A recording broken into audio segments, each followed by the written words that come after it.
الداعي إذا دعان فليستجيبوا لي وليؤمنوا بي لعلهم يرشدون.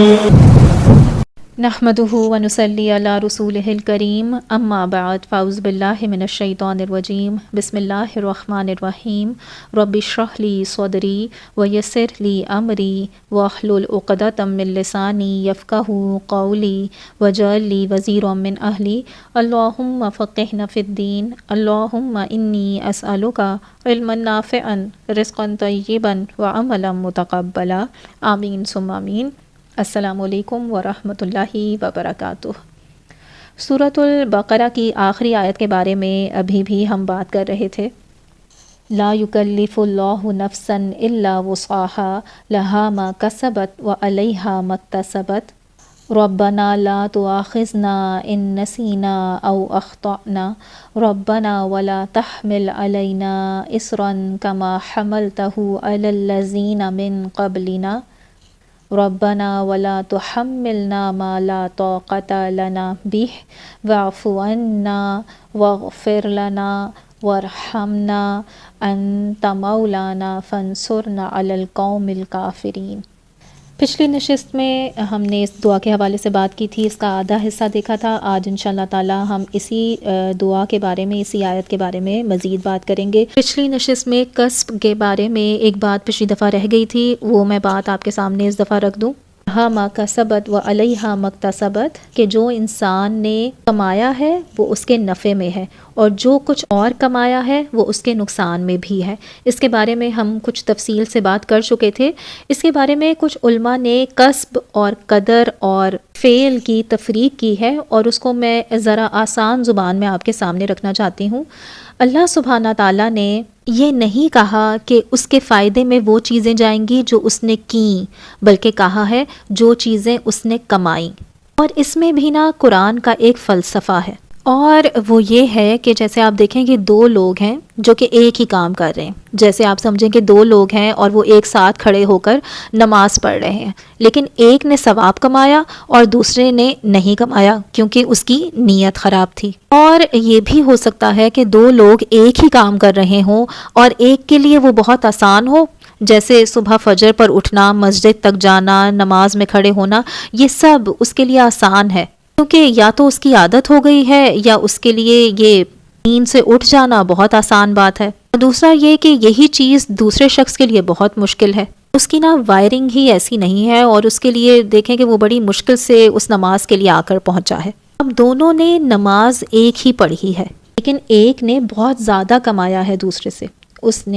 جس نے مشکلات کو عبور کر کے، اس کے اوپر حاوی آ کے، اپنے آپ کو کنکر کر کے اس نے نماز پڑھی، ایسے انسان کے لیے کسب زیادہ ہے. وہ لہا ما کسبت و علیہا مکتسبت میں یہ چیزیں بھی شامل ہیں کہ ہم یہ نہیں دیکھتے کہ اگر کوئی، جیسے آپ سمجھیں کہ میں عربی پڑھا رہی ہوں اور میرے کچھ طالب علم ہیں جو بہت آسانی سے بہت جلدی سیکھ جاتے ہیں، اور کچھ ہیں جن کے لیے بڑی مشکل ہوتی ہے انہی باتوں کو سمجھنا. اور جو سب سے فیوریٹ سٹوڈنٹ ہے نا میرا، وہ ہے جس نے تمام امتحان، بلکہ بہت سارے امتحان فیل کیے ہیں، لیکن وہ رات بھر دن بھر لگا رہتا تھا. اور میں اس کی اتنی عزت کرتی ہوں کیونکہ اللہ نے اس کے لیے عربی آسان نہیں بنائی، لیکن اس نے وہ سیکھنے کے لیے جو محنت کی ہے اس سے اس نے بہت کچھ کمایا ہے. کچھ اور اسٹوڈنٹس تھے میرے جن کے ایگزامز میں بہت اچھے مارکس بھی آئے ہیں، جو عربی سیکھ بھی گئے ہیں، ماہر بھی بن گئے ہیں، لیکن ان کی ورک ایتھک نہیں تھی. شاید انہوں نے اللہ کے ہاں کم کمایا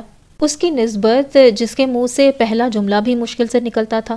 تو یہ چیز بھی نا قرآن میں ایک بہت اہم حقیقت کی طرف اشارہ کرتی ہے کہ ہمیں نا دوسروں کے ساتھ اپنے آپ کو کمپیئر کر کے ایک تو ڈپریشن میں نہیں جانا چاہیے، دوسرا یہ کہ دوسروں کے ساتھ اپنے آپ کو کمپیئر کر کے اپنے آپ کو کوئی بہت بڑی توپ چیز نہیں سمجھ لینا چاہیے، جیسے میں نے تو اوروں سے بہت زیادہ کر لیا ہے. کیونکہ اصل میں کیا کمایا اور اصل میں کیا نہیں کمایا یہ سب ہماری وسعت کے اعتبار سے اللہ تعالیٰ ہی بہتر جانتا ہے. تو لا یکلف اللہ نفسا الا وسعها لها ما کسبت وعلیہا ما اکتسبت. اب اس دعا کی طرف آتے ہیں جس کی وجہ سے میں نے ان آیات کا آغاز کیا تھا.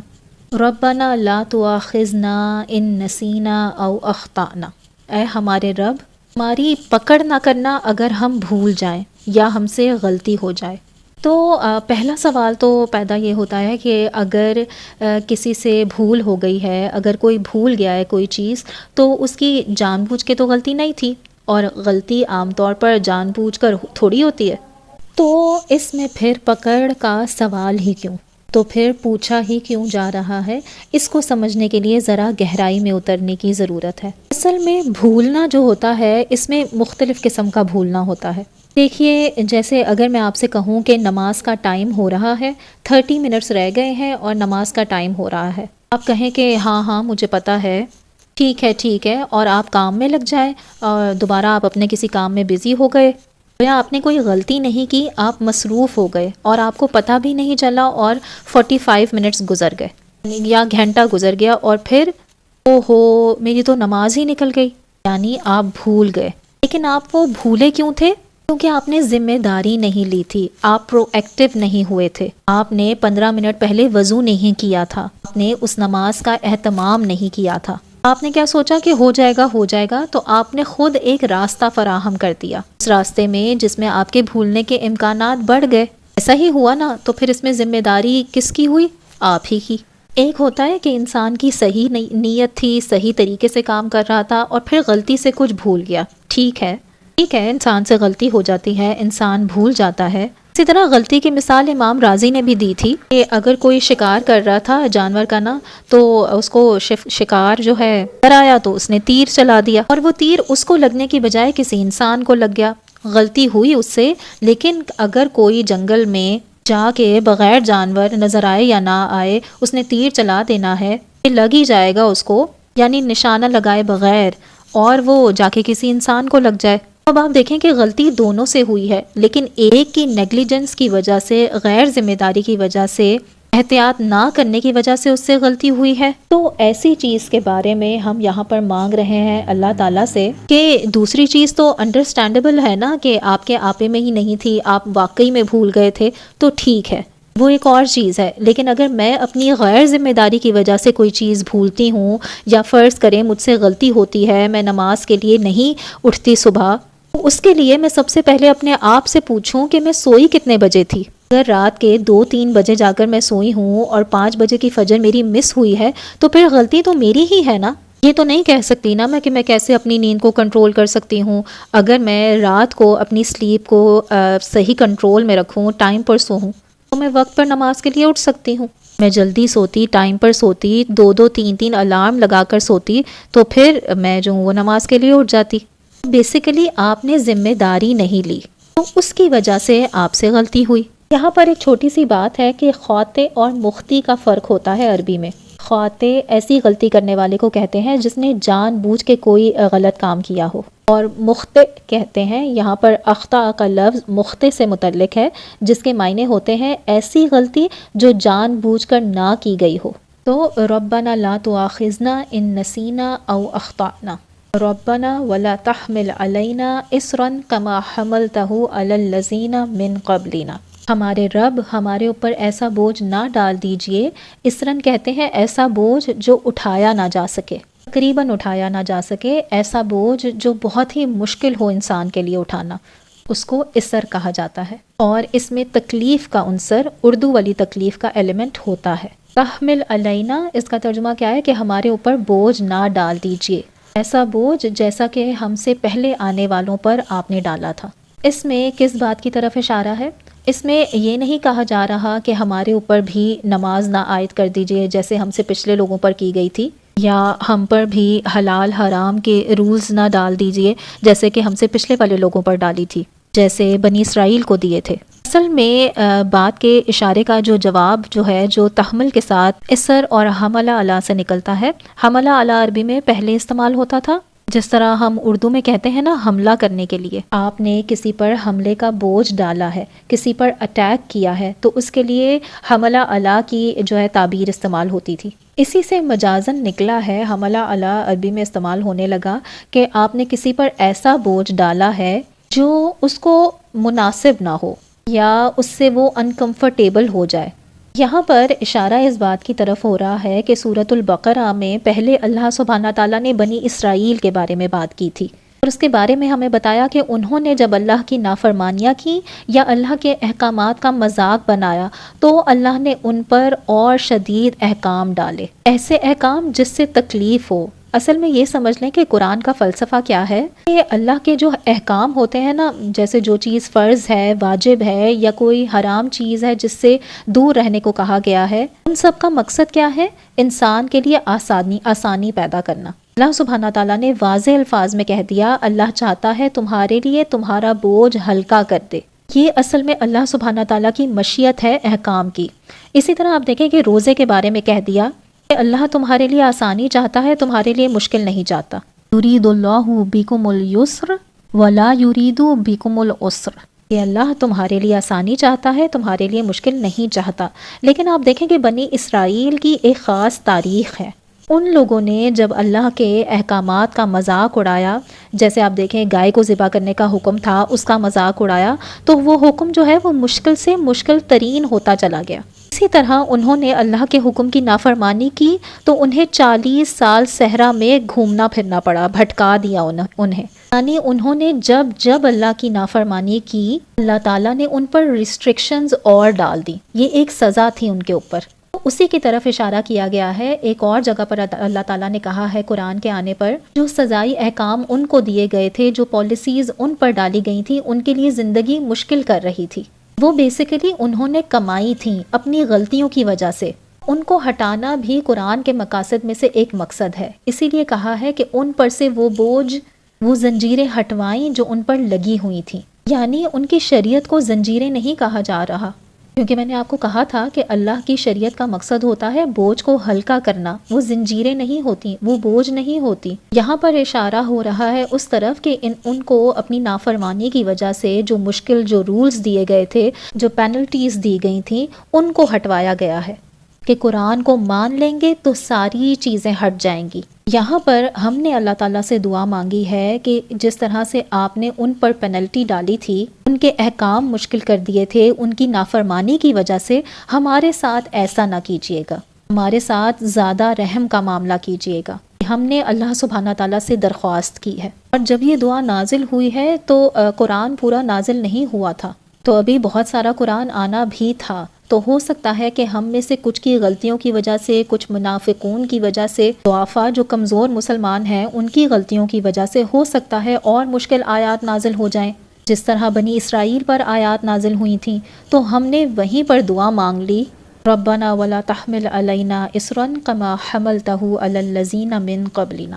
یہ اللہ سبحانہ تعالیٰ کی بہت بڑی رحمت ہے کہ ہم جب بھی یہ دعا مانگیں تو اس میں ہماری پرسنل زندگی کا بھی تعلق ہے، ہمارے اوپر ایسی مشکلات نہ ڈالیں جو ہماری اپنی غلطیوں کی وجہ سے ہوں۔ جیسے پچھلے لوگوں نے غلطیاں کی تھیں تو ان کی زندگی میں مشکلات آ گئی تھیں۔ تو اللہ سبحانہ تعالیٰ سے ہم یہ دعا کر رہے ہیں، پہلے تو ہم نے معافی مانگ لی، پھر ہم نے یہ اعتراف کیا ہم سے غلطی ہو جاتی ہے، اور غلطی ہو جاتی ہے تو ہمیں معاف کیجیے، کیونکہ اگر معاف نہ کیا تو زندگی میں اور مشکلات آ جائیں گی۔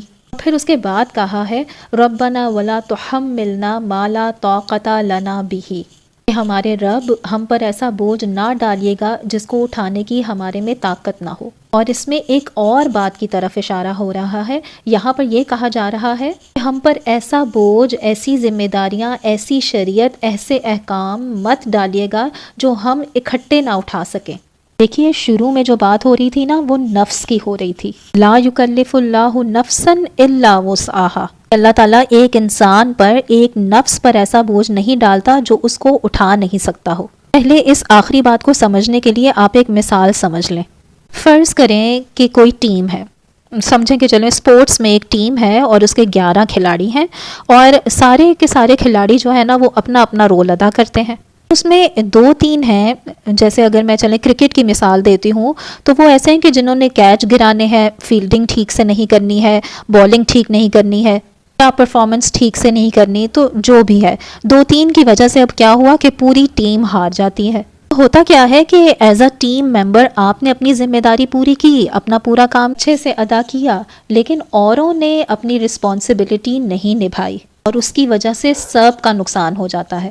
اسی لیے شروع میں اللہ سبحانہ تعالیٰ نے ہمیں بتا دیا کہ ایز این انڈیویژول، انفرادی طور پر میں اپنی ذمہ داری پوری کر سکتی ہوں، میرے اندر وہ صلاحیت ہے، لیکن امت کے حساب سے، ایک سوسائٹی کے حساب سے، ایک فیملی کے حساب سے، جو یونٹس ہیں انسانی زندگی کے، اس میں فیملی بھی ایک یونٹ ہے، آپ کا محلہ بھی ایک یونٹ ہے، شہر یونٹ ہے، آپ کا ملک، یہ پوری امت بھی، یہ پوری انسانیت بھی ایک یونٹ ہے۔ جب ہم اپنے آپ کو ایز اے امہ دیکھتے ہیں یا ایز اے فیملی دیکھتے ہیں تو ہو سکتا ہے کہ ہم میں سے کچھ کی غلطی کی وجہ سے سب پر مصیبت آ جائے۔ تو یہاں پر اس لیے کہا گیا ہے لا تحملنا ما لا طاقت لنا بہ، کہ ہم پر ایسا بوجھ نہ ڈالیے جس کو اٹھانے کی ہم میں صلاحیت نہ ہو۔ اچھا، اس کی طرف ایک اور اشارہ تاریخی اعتبار سے ہے، کیونکہ نا کبھی کبھی قرآن کے کچھ کانسیپٹس ہوتے ہیں جو کبھی کبھی تاریخی اعتبار سے سمجھ میں آتے ہیں۔ کیس سٹڈیز ہوتی ہیں قرآن کے اندر۔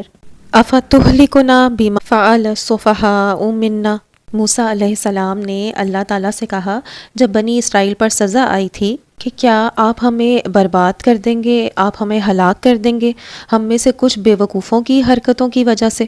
تو یہاں ہم نے جو بات کی ہے اللہ سبحانہ تعالیٰ سے کہ میں اگر اپنی ذمہ داری اٹھا بھی لوں، اس کا مطلب یہ نہیں ہے کہ میری امت جو ہے وہ اپنی ذمہ داری اٹھا رہی ہے، اور کیونکہ وہ نہیں اٹھا پا رہی ہے تو ان پر اور مصیبتیں آ جائیں گی۔ تو یہاں پر اللہ سبحانہ تعالیٰ سے ہم نے دعا کی ہے کہ صرف اپنے لیے ہی نہیں بلکہ جو میرے ارد گرد کمزور ممبرز ہیں میری امہ کے، ان کو بھی آپ نے اپنے ساتھ شامل کیا ہے دعا میں، اور درخواست کی ہے اللہ سبحانہ تعالیٰ سے کہ ہم پر ایسا بوجھ نہ ڈالیے جس کی ہم میں صلاحیت نہ ہو، کلیکٹیولی ایک ساتھ مل کر لا تحملنا ما لا طاقت لنا بہ۔ پھر اس کے بعد دوسری بات جہاں پر بہت پیاری بات ہے وہ یہ ہے کہ اصل میں اس میں ایک تضاد ہے، متضاد باتیں کی جا رہی ہیں۔ مطلب آپ دیکھیں کہ ایک طرف کہا ہے کہ اللہ ایسا بوجھ ڈالتا ہی نہیں جو آپ اٹھا نہ سکیں، اور دوسری طرف کہا ہے ایسا بوجھ نہ ڈالنا جس کو ہم اٹھا نہ سکیں، جس کو اٹھانے کی ہم میں طاقت نہ ہو۔ تو وہ تو اللہ تعالیٰ نے پہلے ہی کہہ دیا کہ وہ ڈالتا ہی نہیں ایسا بوجھ، ایون دو وہ پہلی بات انڈیویژل بندے کی ہو رہی تھی اور دوسری بات کلیکٹیو ہے، لیکن پھر بھی ایک متضاد بات تو کہی جا رہی ہے۔ تو وہ متضاد بات کہنے کا کیا مقصد ہے؟ اصل میں کہنے کا مقصد یہ ہے کہ اللہ سبحانہ تعالیٰ کے نا یہ ایک طرح سے محبت کا اظہار ہے۔ اللہ تعالیٰ نے آپ کو بتا دیا کہ اللہ نے ایسا بوجھ ڈالنا ہی نہیں ہے آپ پر جو آپ کی قدرت سے آگے ہو، آپ جس کی صلاحیت نہ رکھتے ہوں۔ اس نے ایسی کوئی چیز کرنی ہی نہیں ہے، آپ کے ساتھ اس نے کوئی ایسا معاملہ نہیں کرنا۔ تو اب آپ اسی بات کا حوالہ دیتے ہوئے، اس کو سمجھتے ہوئے آپ کہہ رہے ہیں کہ وہ جو آپ نے وعدہ کیا تھا نا اسی کے حوالے سے میں مانگ رہی ہوں کہ آپ ایسا نہ کریے گا۔ آپ کو پتا ہے نا آپ کے رب نے ایسا نہیں کرنا، اور آپ مانگ رہے ہیں۔ پھر بھی کیوں مانگ رہے ہیں؟ کیونکہ آپ نے اپنی عاجزی دکھانی ہے، اللہ تعالیٰ کے سامنے عاجز ہونا ہے اور آپ نے اس کو حوالہ دینا ہے۔ اسی طرح تو ہم کہتے ہیں اللہ تعالیٰ سے کہ ہمیں وہ دے یا مجھے وہ دے جو آپ نے اپنے رسولوں کے ساتھ وعدے میں کہا تھا۔ آپ تو وعدے کو پورا کرتے ہیں، مانگتے ہیں نا ان اللہ لا تخلف المیعاد۔ ہم یہ اللہ تعالیٰ سے کیوں کہتے ہیں؟ ہمیں تو پتا ہے کہ اللہ تعالیٰ اپنے وعدے سے پیچھے نہیں ہٹتے۔ ہم اس لیے کہتے ہیں کہ اس وعدے سے فیلنگ آتی ہے، جیسے یا رب آپ نے جن چیزوں کا وعدہ کیا تھا نا اسی سے سہارا لیتے ہوئے میں آپ سے مانگ رہی ہوں، کیونکہ مجھے پتا ہے کہ آپ نے ماننی ہی ماننی ہے۔ اور اس سے ایک بہت خوبصورت جو فائدہ نکلتا ہے نا اس آیت سے، کہ آپ ایک ایسی دعا مانگ رہے ہیں جس کا آپ کو پتہ ہے کہ اللہ تعالیٰ نے اس کو قبول کرنا ہی ہے، اللہ تعالیٰ کے ہاں کے پاس سے ہاں میں ہی جواب آنا ہے، کیونکہ اللہ سبحانہ تعالیٰ نے پہلے ہی کہہ دیا ہے کہ وہ ایسا بوجھ مجھ پر ڈالے گا ہی نہیں جو میں اٹھا نہیں سکتی۔ جب میں اس مقام پر پہنچتی ہوں نا کہ لا تحملنا ما لا طاقت لنا بہ، ایسا بوجھ ہم پر نہ ڈالنا جس کو اٹھانے کی ہمیں صلاحیت نہیں، اس مقام پر آپ کو پہلے ہی معلوم ہے کہ اللہ نے اس کا جواب ہاں میں دینا ہے، اور ایک دفعہ ہاں ہو گئی تو اگلی دعاؤں کے لیے مزید امید بند جاتی ہے، ان میں بھی پھر ہاں میں ہاں مل جائے گی۔ اسی لیے آپ دیکھیں کہ یہاں پر دوبارہ ربنا نہیں آیا، ربنا 3 دفعہ آ چکا ہے، ربنا لا تؤاخذنا ان نسینا او اخطانا، دوسری دفعہ ربنا ولا تحمل علینا اصرا کما حملتہ علی الذین من قبلنا، تیسری دفعہ ربنا ولا تحملنا ما لا طاقت لنا بہ۔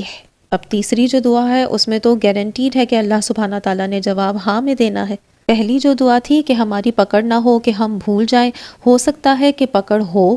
دوسری دعا جو تھی کہ اے ہمارے رب ہم پر ایسا بوجھ نہ ڈالنا جو ہم سے پہلے لوگوں پر ڈالا تھا، اس کا امکان ہے۔ لیکن تیسری کہ ہم پر ایسا بوجھ نہ ڈالنا جو ہم نہ اٹھا سکتے ہو، وہ تو اللہ تعالیٰ نے کرنا ہی نہیں ہے، یعنی اس کا گارنٹیڈ جواب ہاں ہے۔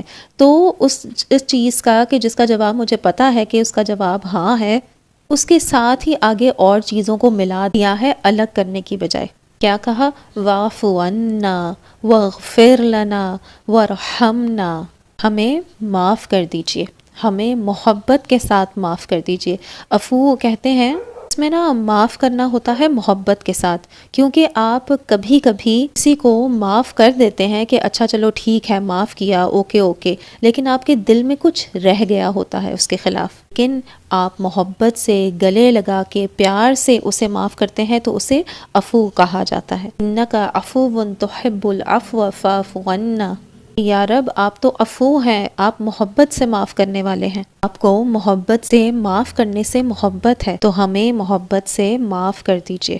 واغفر لنا، اور ہمارے گناہوں کو ڈھانپ دیجئے۔ مغفر کے معنی میں نے آپ کو پیچھے بھی بتائے تھے کہ اس کے معنی ہوتے ہیں کہ ڈھانپ دینا، ہیلمٹ کے معنی ہوتے ہیں، جو چیز کو کور کر دیتی ہے، یعنی جو چیز آپ کو کور کر دیتی ہے اس کو مغفر کہتے ہیں۔ غفرہ کے معنی ہوتے ہیں کسی چیز کو ڈھانپ دینا۔ یہاں ہم صرف معافی نہیں مانگ رہے، ہم یہ بھی مانگ رہے ہیں کہ اللہ تعالیٰ ہمارے گناہوں کو ڈھانپ دے، لوگوں کے سامنے نہ لا، ہمیں امبیرس نہ کر، اور قیامت کے دن بھی ان کو کور کرتے۔ واغفر لنا، پھر کہا وارحمنا، اور ہم پر رحم فرما۔ رحمت کے دو معنی ہوتے ہیں۔ رحمت کے معنی اگر ہم دیکھیں عربی میں تو اس کا تعلق پہلے تو محبت سے ہے، اور دوسرا اس کا تعلق کسی کا خیال رکھنے سے ہے، ہر طریقے سے خیال رکھنے سے، یعنی رحمت میں دو عنصر ہیں۔ اسی لیے تو دیکھیں کہ اس کا تعلق ماں کے رحم، ماں کے پیٹ سے ہے۔